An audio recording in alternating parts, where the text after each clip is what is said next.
he always lit up the room. He always had a smile on his face.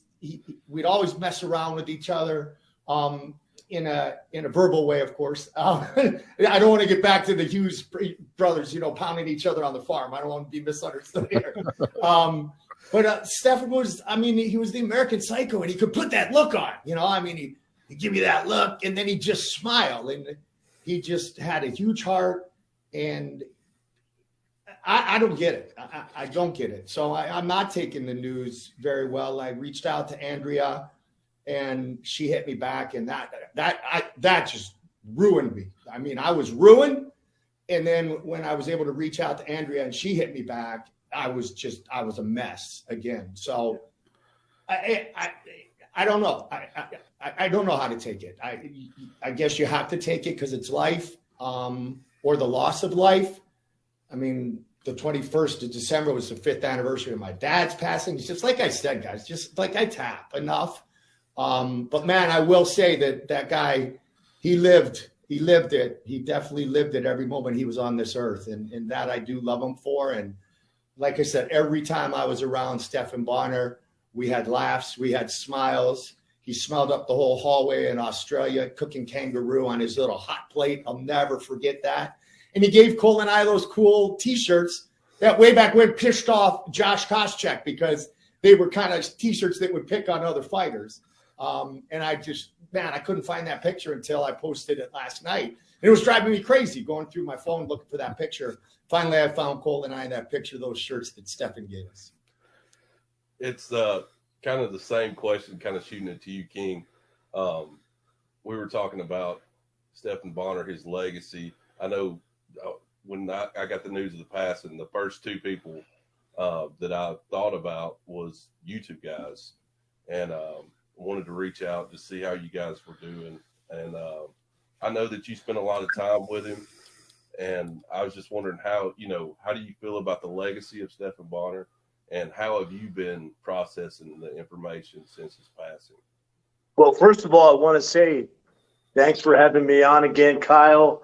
Hope you and your family had a great holiday season and a happy new year. And it's great to be on here with Mike Goldberg as a broadcaster myself, more on the Bush League level.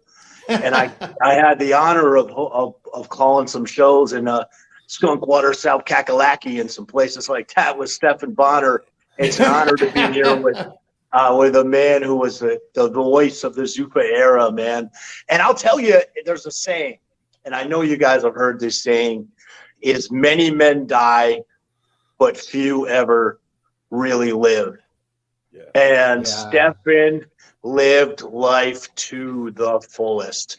Man, I'll tell you just a funny story. I did a show with Pat Miletich a few days ago, and I told this story.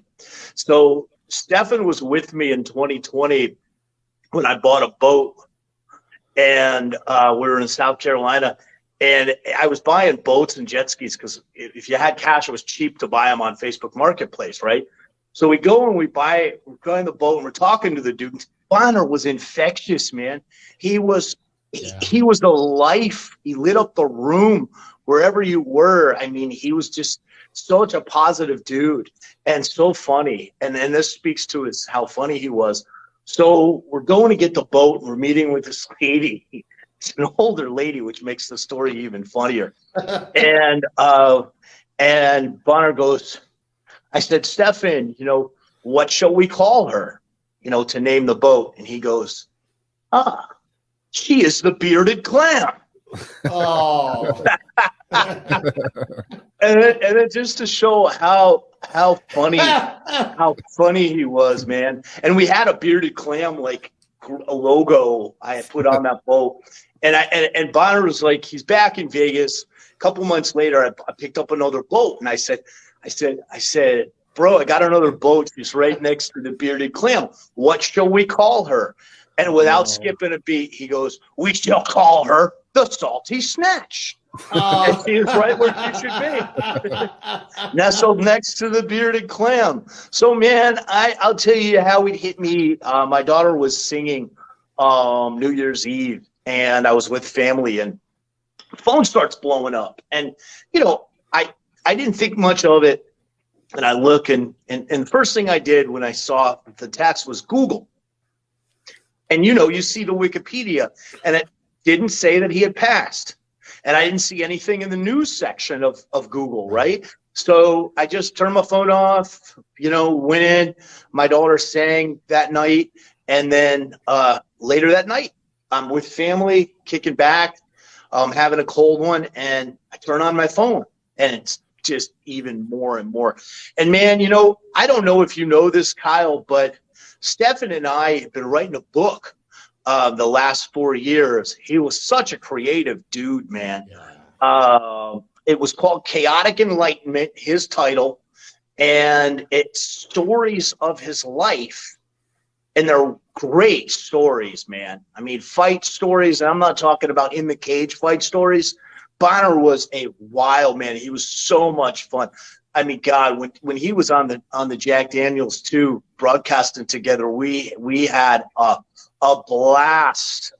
Most people, when they hear the stories and they're like, "That's insane," I'm like, "No, it's fun." He was a good fun guy, and the fighters always loved him at the local shows. And this book is stories of his life, and each story has a life lesson. And he was in the hospital there on that stretch and got that nasty staph that almost killed him.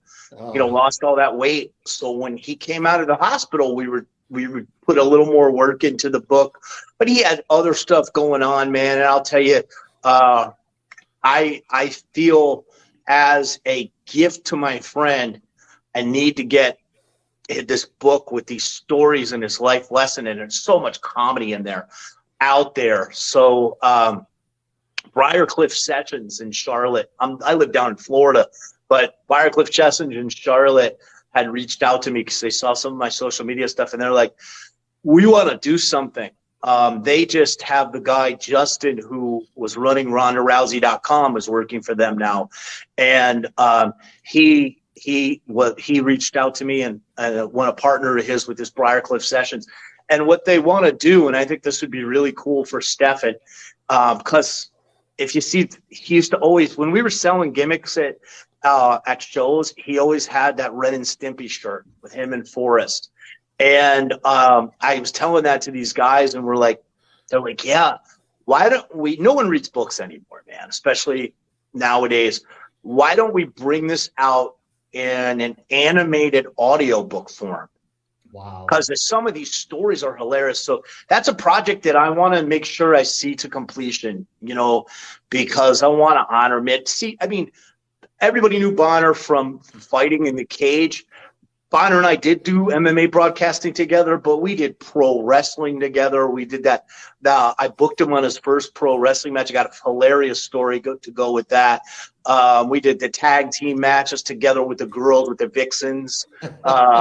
And his tag team partner, Summer Steele, and what Bonnar would always call her buns of distraction. You can't keep her off the buns. And, he loved to do vignettes, man. He produced a vignette at the pool with Summer Steele that was hilarious, where he's at the pool and he steps away to go to the bathroom, and he wants me to come out of the pool, and she seduces me, brings me in her hotel room. He comes from behind, chokes me out, and then puts lipstick all over me. He came up with all that. He was so damn funny and so creative of a guy, and we had blast doing stand-up together too. He was a great writer for stand-up. Like, I just shared a gentleman, Laurent Pinchot, who worked for the Hannibal TV, had done an animation to Stephan's Gremlin set that he had, which was hilarious, man. Yeah, so, man, just a great guy. And Mike Goldberg knows, that Ultimate Fighter.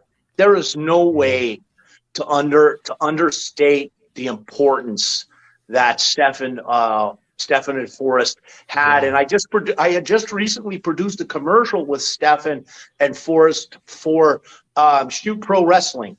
And Bonnar was going to be my broadcast partner, sadly, for the event coming up in the spring, which is actually has some high rollers, grapplers on it, and fight to win guys, and they were even getting some lower card guys from UFC. It was as the name states, it was a shoot pro wrestling where the matches were shoot, but the other aspect of that was the guy, Jake Shannon, who owns it, wanted us to do outrageous Attitude Era stuff outside the ring. And man, some of the calls that I was on with Bonnar about that were hilarious. He came up with the greatest stuff. And, you know, I still feel like he's with us, and I want to honor his memory on shows like this.